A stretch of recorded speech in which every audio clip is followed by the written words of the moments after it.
teman-teman, kembali lagi dengan saya Widi Wijaya. Sekarang kita mau lanjutin tutorial kita. Nah, kemarin kita udah bahas soal text formatting ya, dimana kita tuh nge-format teks. Nah, sekarang aku mau ngajarin kalian tentang kita ngajarin kalian tentang aku akan ngajarin kalian untuk insert gambar dan segala macamnya. Nah, jadi kalau kalian tahu, Word itu bukan cuma sekedar tempat untuk kita menulis, tapi juga untuk kita membuat gambar. Jadi pernah aku jelaskan di video pertama, kalian bisa lihat di sini, atau mungkin akan kucantumkan nanti di atas ya. Jadi kita langsung buka aja Word-nya. Nah, di sini kita pasang dulu deh. Ini di sini ada CV yang bisa kalian pakai. CV ini kan pastinya pakai gambar. Nah, disinilah konteksnya. Nah, tapi aku akan ngajarin kalian insert gambar yang dari sini. Nah, kalian bisa lihat di insert ya. Kita home itu sebenarnya kita belum kelar total. Jadi, tapi ya akan aku lewatkan karena mungkin home itu sebenarnya nggak terlalu gimana. Karena yang terlalu kepakai itu di bagian sini. Sini yang lebih sering dipakai daripada yang tempat lain. Area ini yang lebih sering dipakai. Mungkin kalau area-area ini kayak heading itu akan aku jelaskan secara terpisah karena itu makan waktu juga. Untuk editing dan segala macam juga sama. Jadi kita akan masuk ke insert. Nah, di insert pertama di sini kalian bisa lihat ada cover page, blank page, dan juga page break. Ini itu tidak akan aku jelaskan dulu karena ini itu akan rumit. Kecuali cover page. Cover page itu kan bisa pakai untuk kayak buat semacam mungkin CV atau segala macamnya. Nah, di sini aku mau jelaskan ke kalian soal picture, shape, smart art, dan chart, dan screenshot juga deh. Nah, pertama di picture. Picture ini kalian bisa masukin gambar, bisa dari device kalian, maksudnya itu dari laptop kalian, atau kalian mau ambil secara online. Aku coba ambil secara dari laptop gua aja ya. Nah, dari laptop gua ini pasti kita masuk insert, kita pencet picture ya. Saat kita pencet picture, itu akan masuk dua opsi. Kalian pilih this device.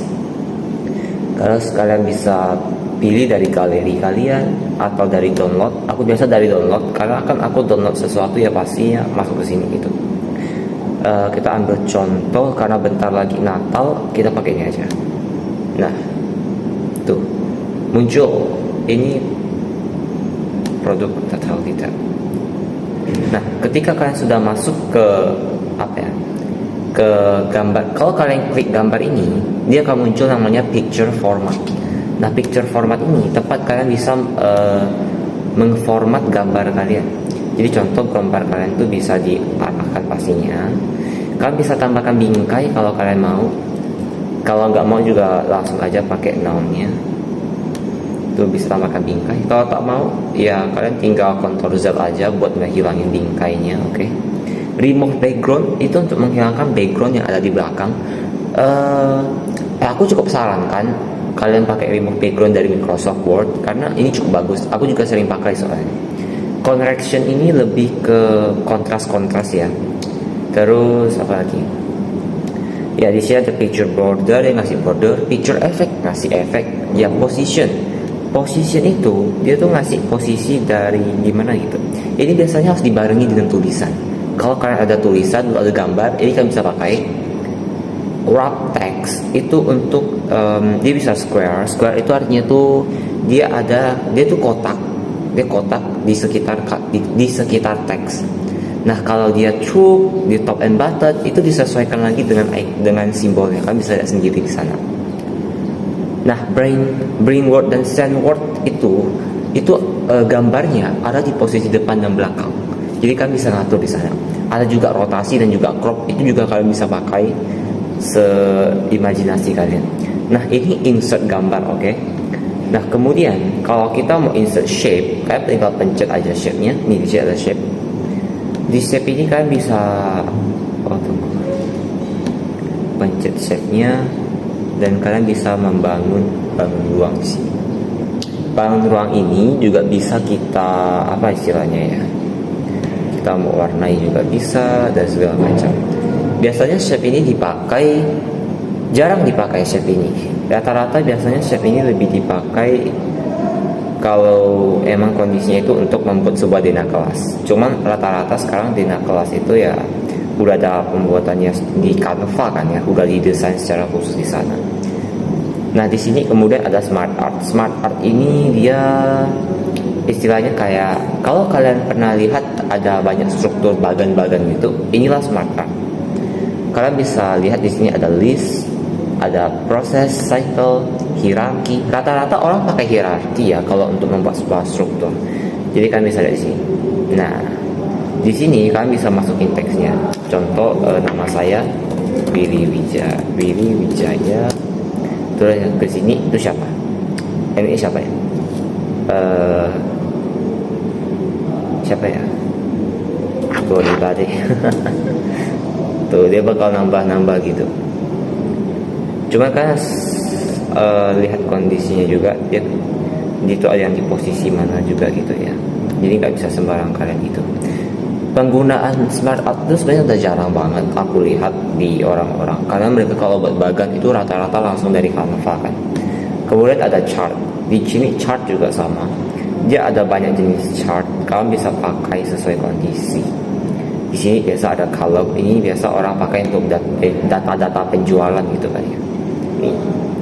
Di sini kalian bisa tambahkan. Nah, saat kalian pakai chart, otomatis akan masuk ke Excel. Excel ini akan aku bahas nanti ya. BTW ini masih ranah Microsoft, cuman dia tuh bentuknya Excel. Jadi di sini kita bisa mengubah. Contoh di kategori 1, apel. Maka dia akan berubah jadi apel.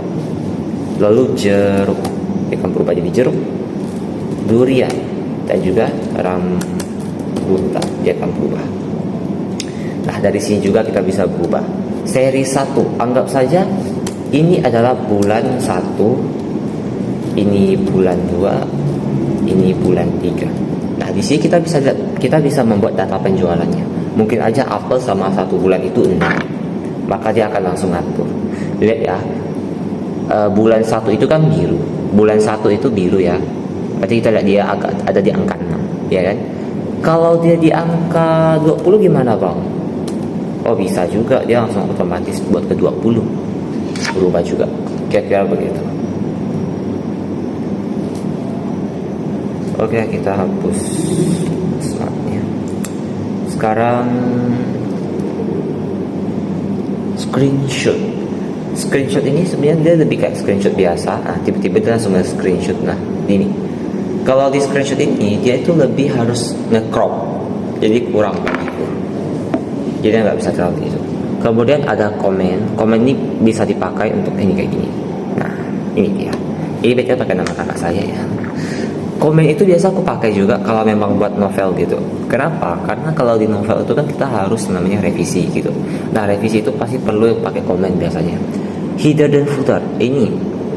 Nah, ini header atas dan ini footer.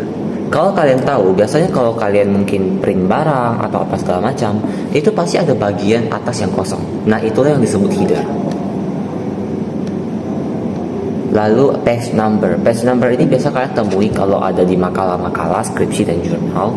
Di sini tuh ada angka di penomorannya tuh di bawah bagian tengah, samping kiri kanan terserah. Lalu ada text box. Nah, text box ini dia tuh semacam gimana ya? Sebuah wadah tempat kita untuk menulis, tapi bentuknya itu box, kotak ya. Gampangnya begitu. Word art ya, kita bisa mengkreasikan tulisan kita di sini. Sebagai contoh, aku akan pakai contoh yang biasa aku pakai. Aku suka kamu, tapi kamu tidak suka aku. Ya, always like this. Nah, ini kalau kita word art tidak bisa berubah.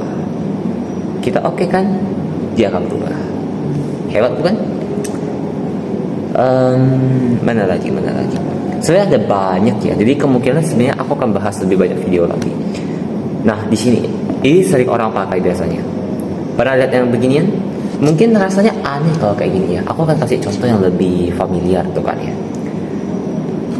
Rata-rata biasanya dipakai kalau memang orang menulis novel. Kalau orang menulis novel tuh pasti pakai beginian. aku akan coba pakai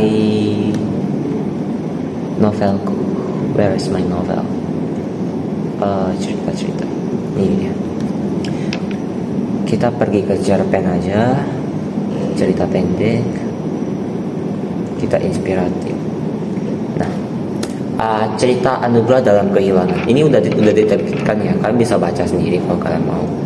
Nah, anggapan aku blok ini, satu paragraf ini aku blok, ya kan? Kita pencet insert, nah, pencet drop cap. Lihat, M-nya jadi besar. Mahesa Surya berjalan menyusuri kabel. Tapi bang, kalau kita blok semua gimana? Oke, kita coba blok satu paragraf.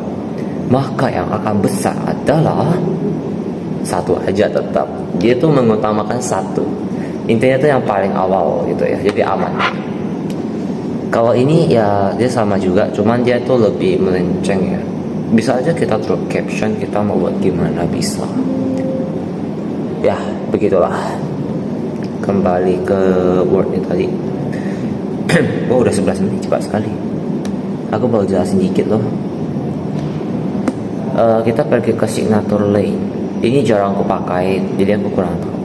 Nah, kemudian ada equation dan simbol. Equation ini biasanya dipakai untuk buat rumus-rumus. Nih, kami bisa buat rumus-rumus kayak gini. Ini biasa dipakai sama guru-guru matematika kali ya. Saya juga kurang tahu. Kalau simbol itu ya, simbol juga sebenarnya jarang dipakai kalau di Word sih ya, bagi aku sih. Cuman untuk beberapa kondisi khusus kita biasanya akan pakai simbol juga, tergantung tugas apa yang kita kerjakan. Ya kira-kira dari insert sih gitu aja. Oh ya, table. Kita juga bisa buat table di sini kalau kalian mau tahu. Jadi table itu bisa kalian atur nih. Kalian mau 5 kali 1 maka dengan kayak gini. Kalau 7 kali 3 begini. Ini juga sebenarnya tablenya bisa kalian atur, cuman aku jarang buat table dari Word. Aku biasanya buat table dari Excel baru aku pindahkan ke Word. Nah, akan aku ajarin ke kalian nanti mungkin di episode selanjutnya soal itu. Nah, sekian dari video saya lah ya, segini aja cukup. Dadah.